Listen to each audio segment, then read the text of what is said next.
What's up, dudes? It's Gaz, and welcome to the Warframe video. So today we're going over a melee weapon that I really wasn't giving a fair shot in 2020 at all until I got a ribbon for it randomly from the sortie, and that's actually going to be the dual Ichor. So before we get into it, make sure you check out the Twitch channel at twitch.tv/Gaz_TTV, and make sure you sub to this YouTube channel for daily Warframe video uploads. Alright, so this thing is a pair of dual swords. And they actually have okay stats. I'm not going to say great stats. Like, I do think these are not the best dual swords in the game at all. I think that title goes to the Nami Skyla Prime, personally.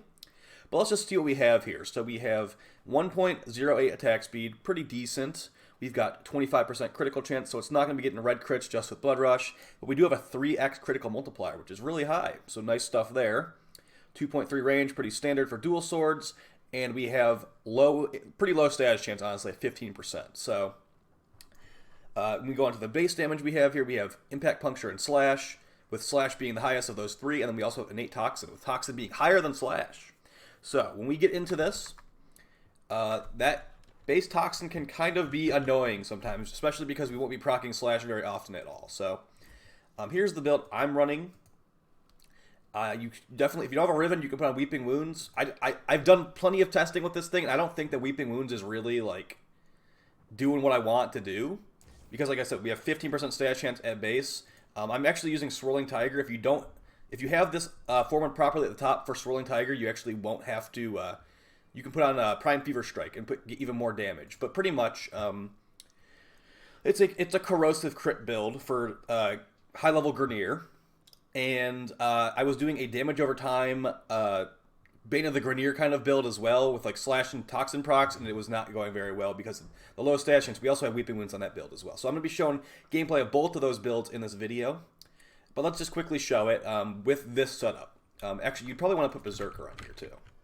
So you take off Glider Might for Berserker. There you go. And you will not be getting red crits with this setup, unfortunately. So when you're, like I said, this thing is not exactly top tier. So if you want to be taking it into a high-level mission, I'd say you might want to bring a Kuva Nucor to proc the enemies up. And we're using Swirling Tiger because the first hit on the standing combo on Swirling Tiger has a 5x multiplier and a guaranteed slash proc. So pretty good stuff, actually. Especially for this weapon that has high crit damage and not really much status chance at all. So there you go. The slash procs aren't extremely impressive, but there's no viral, to be fair. You can easily run this weapon with a viral build as well. With the Innate Toxin, you can actually fit on some extra stuff, too. Like, I believe we're actually... sorry about that. We're actually running a Toxin mod. You could actually just take that off, and you can put on another crit mod in that slot. You'll still have corrosive damage. So let's just do that right here. Just to show how that goes. Glider Might, get some more crit chance, multiplier. Still not going to get red crits, unfortunately. And let's go with the viral setup here. It's very easy to switch between elements with this weapon. Alright, more crit damage, viral damage. We won't be proccing that much, but like I said, that's just par for the course of this weapon with a low status chance. Alright, so against these gunners, viral is definitely not as good, but it's still doing relatively nice. And we actually are getting some red crits. That's not too bad. Very low amount of red crits, but there are some red crits in there, so pretty good stuff. Like I said, I think the Nami Skyla Prime is better because you're getting more consistent slash procs, but like that was pretty decent right there. And that was the no Riven setup too. So yeah, let's quickly just show the Riven setup and then we'll hop into those mission gameplays. Let's see, let's take that off for that, and then I'll put that on there. Actually, we won't do that. We'll do that, and then we'll do... I don't think I have enough mod capacity to fit that one I want here. Like I said, you can definitely not I formed that at the top for crossing snakes, but I think that overall the Swirling Tiger is more useful. There, we can just try that out. Alright, same kind of setup, with just our Riven for crit chance, crit damage, attack speed. Same enemies. Of course, the Nucor, you'll pretty much one-shot them with a Kuva Nucor equipped. Now we're going to give you a lot more red crits, though, with that additional crit chance from the Riven. As you see right there, like 10,000 slash procs. With no Nucor, like, heat procs on them or whatever, so relatively nice. And this thing is only MR6, so it's a pretty good weapon for MR6. The no ribbon build is doing totally fine, so yeah, I'd say maybe give it a shot if you're looking for something new. They look really cool. That's one of my favorite things about these weapons, is they're like infested like swords, you know, like the aesthetic of them is definitely very nice. The Swirling Tiger stance actually is pretty handy in mission. It's the standing combo that's actually going to have a 5x hit on the first attack, which is really, really awesome. So let's get into some gameplay. So I was actually using crossing snakes in this gameplay. Here's the first one using the damage over time toxin slash build, which I don't really have on screen, but that's because I wouldn't really recommend this build to you. Like, yeah, you have lots of room to fit on mods because it has innate toxin already, but the low stash chance is kind of an oof. So I would say maybe do actually run Weeping Wounds in the end, but man, the stash chance is just so low.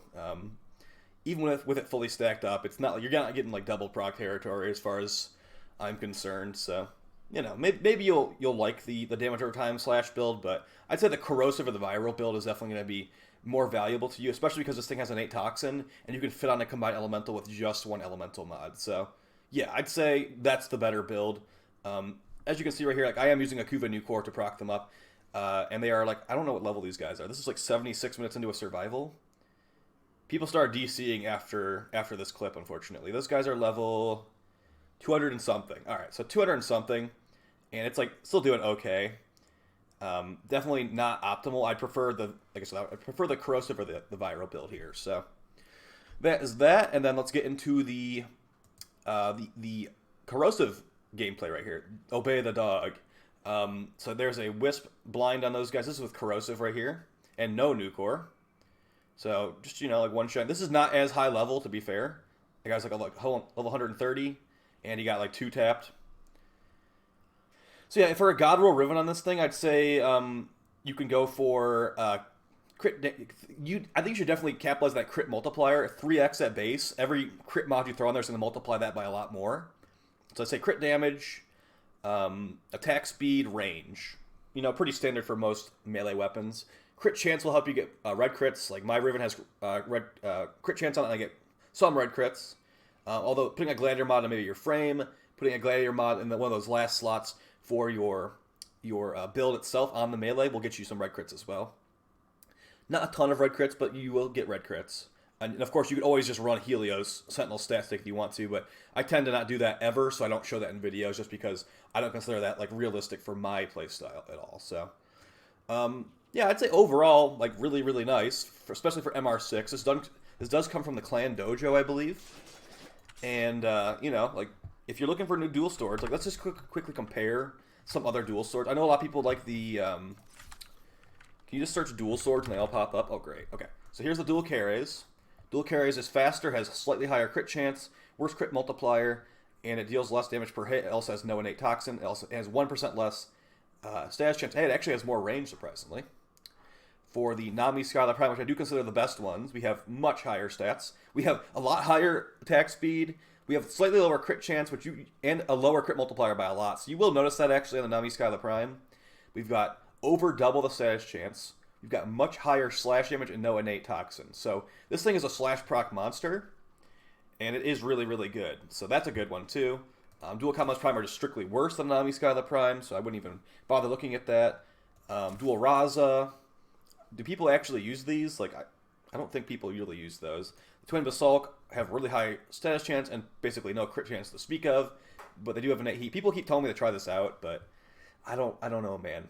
I really don't know. And I don't have the ones that those Plains of Eidolon enemies use. The Twin Croakier. I don't have those equipped, but apparently those are good too, so. Yeah, I'd say this one is definitely like higher. I'd say if I was to like rank this on like a weapon tier list, it would be like upper mid tier, like almost high tier, but it's not top tier at all with like weapons like the Cronin Prime and like, you know, other good stuff like that, Icona Prime, etc., etc. But either way, guys, hopefully you found this helpful. Daily uploads on this channel as always. Make sure you sub to the channel if you have not already. Oh yeah, by the way, I gave up on farming Protea. I tried to farm Protea for like 2.5 hours and didn't get a single part, so I said, nope, just gonna buy her with Plat. So either way, I'll talk to you guys next time. Take it easy. Peace.